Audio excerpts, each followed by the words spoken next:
पीतापुर नामक एक गांव में सोनू नाम का एक आदमी अपनी माँ के साथ रहता था। वह कुछ समय के लिए एक खेत में खेती करके अपना गुजर बसर कर रहे थे।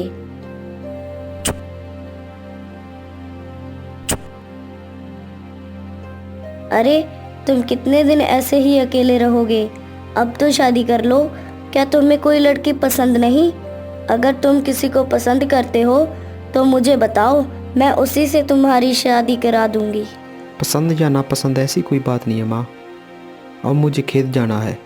मेरे पास आज बहुत सारा काम है। मैंने मजदूर को भी जल्दी आने को कहा है। वो अब तक आ भी गए होंगे। ठीक है, मैं आज की बात नहीं कर रही हूँ, लेकिन तुमको शादी कर लेनी चाहिए। मेरे अंदर अब इतनी हिम्मत नहीं कि मैं तुम्हारा काम कर पाऊँ। अच्छा माँ, अब मैं जा रहा हूँ। इसके बारे में हम बाद में बात करते हैं।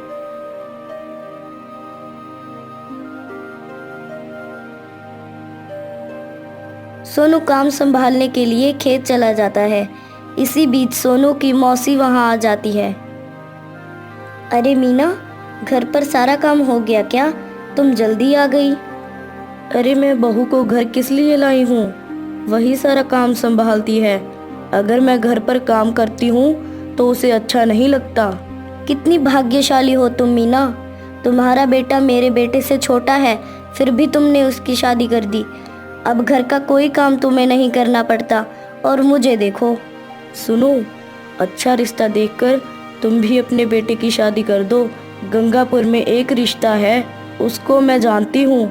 लड़की बहुत अच्छी है, देखने में भी बहुत सुंदर है। सोनू से कहो एक बार जाके उसे देख के आए। गंगापुर में? वह तो बहुत दूर है। मीना, क्या इतनी दूर का रिश्ता ठीक रहेगा? हम एक सुंदर और अच्छी लड़की चाहते हैं। अगर वह दूर है तो क्या हुआ? तुम्हें वहां जाना चाहिए। हमारे सोनू को वह लड़की जरूर पसंद आएगी। हाँ हाँ, तुम सही कह रही हो।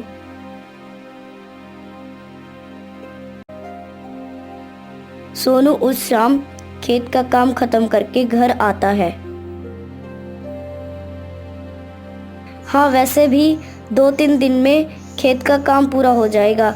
बस तुम मेरे लिए गंगापुर चले जाओ। क्या तुम मुझे इतनी दूर भेजना चाहती हो? वहाँ क्या काम है?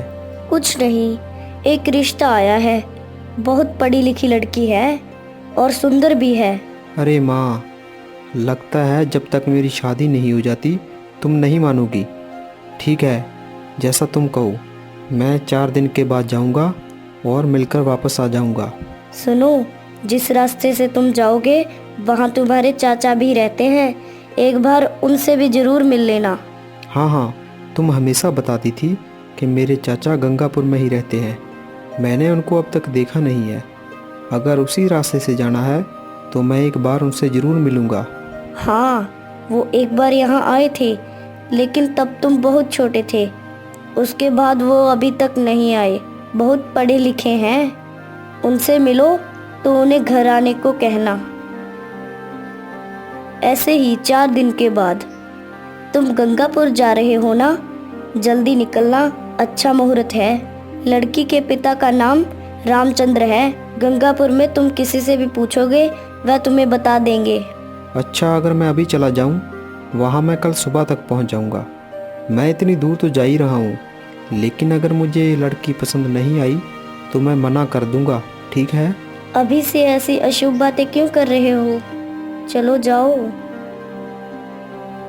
यह सुनकर सोनू गंगापुर के लिए निकल जाता है। कुछ दूर चलने के बाद मैंने काफ़ी लंबा सफ़र तय कर लिया है।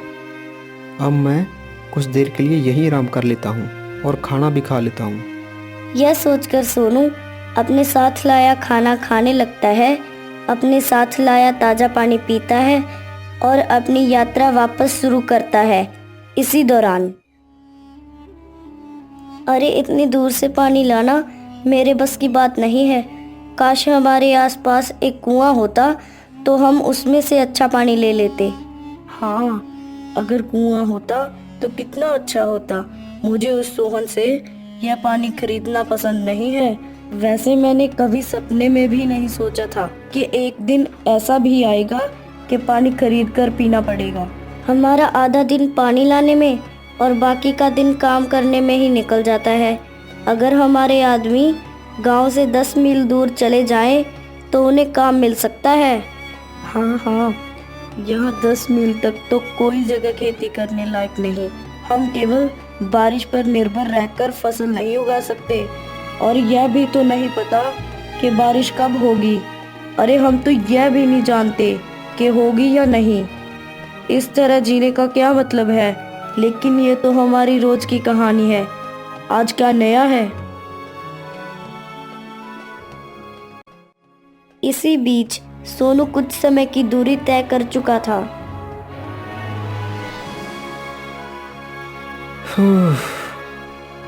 आज सूरज बहुत तेज है और मेरे पास पीने का पानी भी खत्म हो गया है।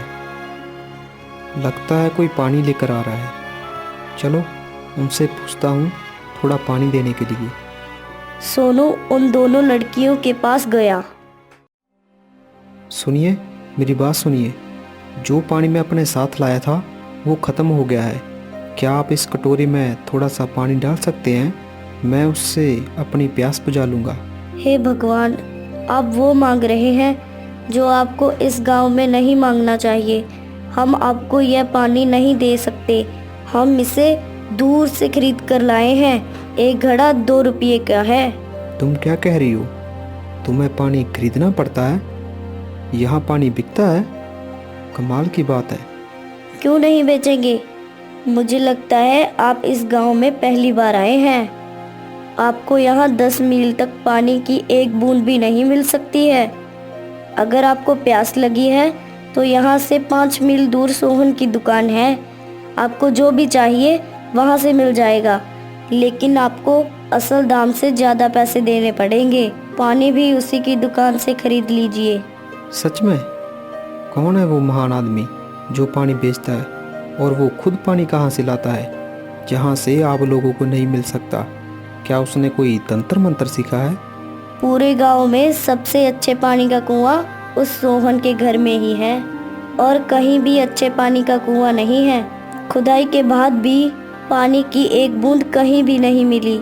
ये सब जानते हुए कि और प्रयास करना मूर्खता है। तो अब हम सब उस सोहन के घर जाते हैं और पैसे देके अच्छा पानी खरीदते हैं।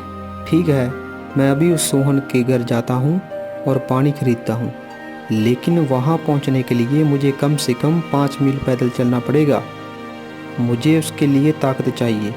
मुझे थोड़ा सा पानी पीने की ज़रूरत है। अगर आप इस कटोरे में पानी नहीं देना चाहती तो मेरे हाथों में ही दे दीजिए।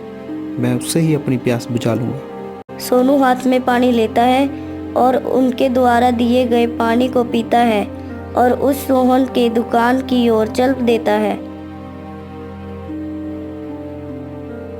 1 मील का सफर तय करने के बाद अरे आज सूरज कितना तेज है, जिसके कारण मुझे बहुत प्यास लग रही है। यहाँ पानी देने वाला भी कोई नहीं है। सोनू ऐसा सोच ही रहा था कि उसने एक आदमी को देखा जो घड़ा लेकर आ रहा था। उसने सोनू को देखा। क्या साहब, आपको पानी चाहिए? बोलिए, पानी चाहिए? अगर आप इस गांव में मुझे पानी के लिए पूछ रहे हैं फिर तो आप भगवान के समान हैं। जरा मेरे इस कटोरी में पानी दे दो। अरे मेरी इतनी तारीफ मत करो। तुम्हें ऐसा क्यों लगता है कि मैं तुम्हें पानी दूंगा? मैं इस घड़े के पानी को 2 रुपये में दे रहा हूँ, लेकिन तुम्हें अपना कटोरा भरने के लिए मुझे 4 रुपये देने होंगे। चाहिए तो बताओ, क्या चाहते हो? पानी चाहिए या नहीं? नहीं तो मैं चला यहाँ से। ठीक है, मैं 4 रुपये देता हूँ। इस कटोरे को पूरा पानी से भर दो। वो आदमी कटोरे को पानी से भर देता है। ये क्या? तुमने मटके में से बहुत थोड़ा पानी इस कटोरे में डाला है और पूरा पानी अपने साथ ले जा रहे हो। क्या ये इतना कटोरा 4 रुपये का है? बताओ मुझे, क्या ये सही है? ये मेरा काम है साहब। इस तरह मैं राहगीरों की प्यास बुझाता हूँ और उनसे पैसे लेता हूँ। लेकिन मैंने आपको पहले ही बताया था, कटोरा भरने के 4 रुपये लगेंगे। आप सही कह रहे हैं, ये लीजिए 4 रुपये। मैंने कभी सपने में भी नहीं सोचा था कि मैं कभी पानी खरीद कर भी पीऊँगा। और कर भी क्या सकते हैं। वैसे मुझे बहुत भूख लगी है। यहाँ आसपास कोई धर्मशाला है जहाँ जाकर मैं अपना पेट भर सकूं? यहाँ पानी मिलना मुश्किल है और तुम धर्मशाला की बात कर रही हो। अगर तुम्हें धर्मशाला जाना है तो अभी कम से कम 10 मील चलना होगा, और वहाँ भी भोजन कब मिलेगा ये कोई नहीं जानता। अगर यहाँ कोई धर्मशाला नहीं है तो कम से कम खुद तो खाना बनाकर खा सकते हैं। मैं खुद खाना बनाकर खा लूँगा। हाँ हाँ, क्यों नहीं। यहाँ से 10 मील दूर सोहन की दुकान है। नमक दाल और चावल के साथ अच्छा पानी वहाँ सब कुछ मिल जाएगा। तुमको इसको खरीदने के पैसे देने पड़ेंगे। आराम से जाना। सोनू के पास इसके अलावा और कोई रास्ता नहीं था, इसीलिए सोनू सोहन की दुकान के लिए निकल पड़ा। उसने रास्ते में किसी को कुर्राते हुए सुना। पानी पानी पानी। ऐसा लगता है जैसे कोई पानी के लिए तड़फ रहा है। उसने देखा कि एक बूढ़ा पेड़ के नीचे तड़प रहा है। पानी पानी पानी। ये तो बहुत उदास है। मुझे इसकी सहायता करनी चाहिए। सुनो, ये पानी पी लो। हाथ फैलाओ, मैं पानी डालता हूँ। सोनू ने उस बूढ़े आदमी को पानी पिलाया और उसकी प्यास बुझाई। वहाँ से गुजर रहे एक आदमी ने यह देखा और उसके पास आया। तुम क्या कर रहे हो? मुझे लगता है कि तुम इस गांव में नए हो। इसे अच्छा पानी देना मना था। तुम क्या ये नहीं जानते? ध्यान रखो, अगर तुमने इस आदमी को पानी दिया तो हमारा सोहन गुस्सा हो जाएगा। क्या? इस आदमी को पानी देने से तुम्हारा सोहन गुस्सा क्यों होगा?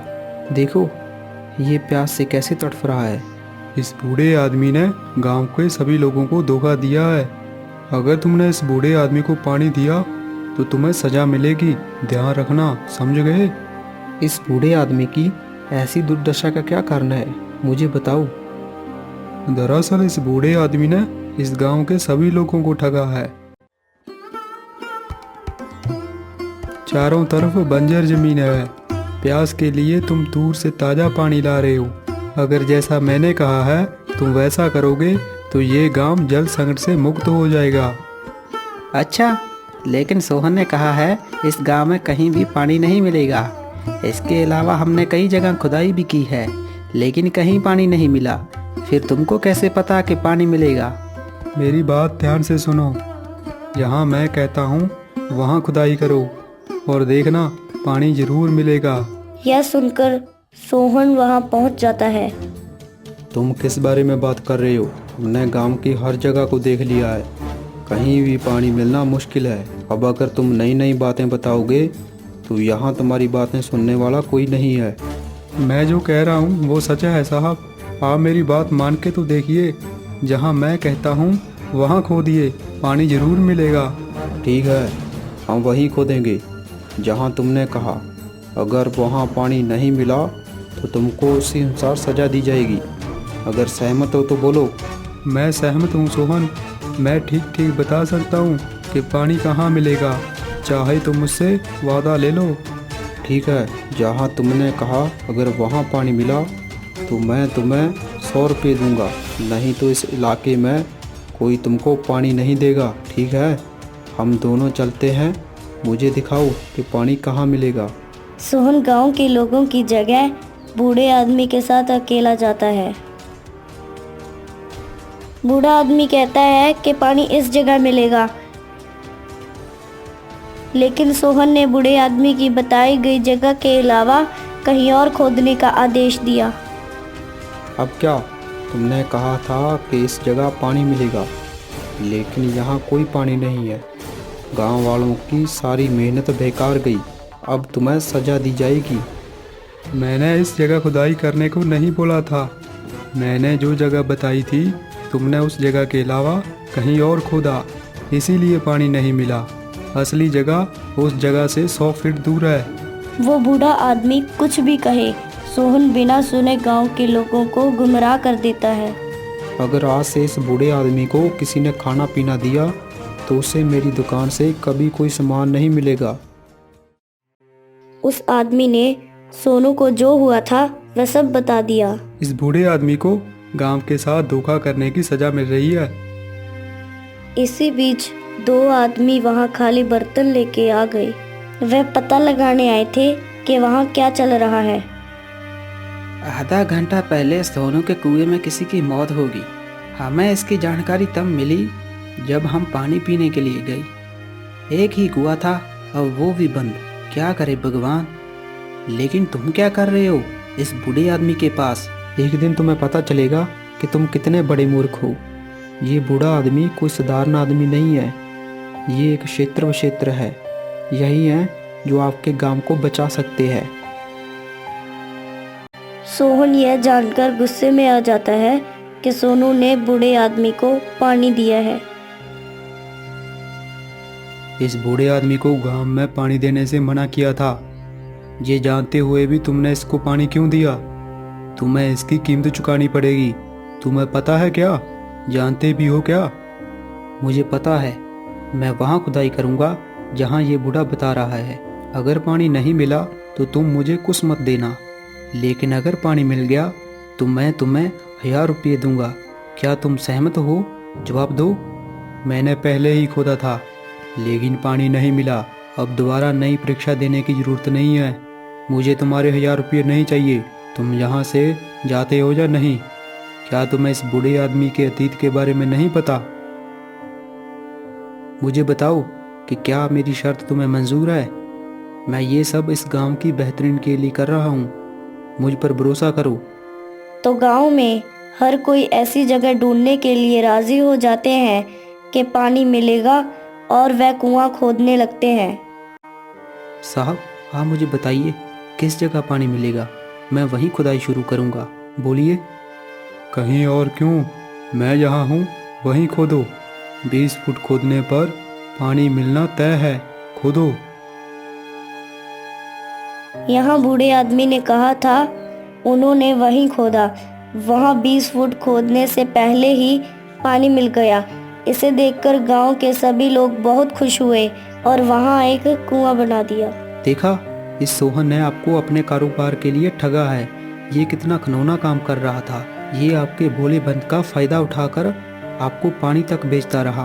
मैं इसके खिलाफ राजा के पास शिकायत दर्ज करना चाहता हूँ।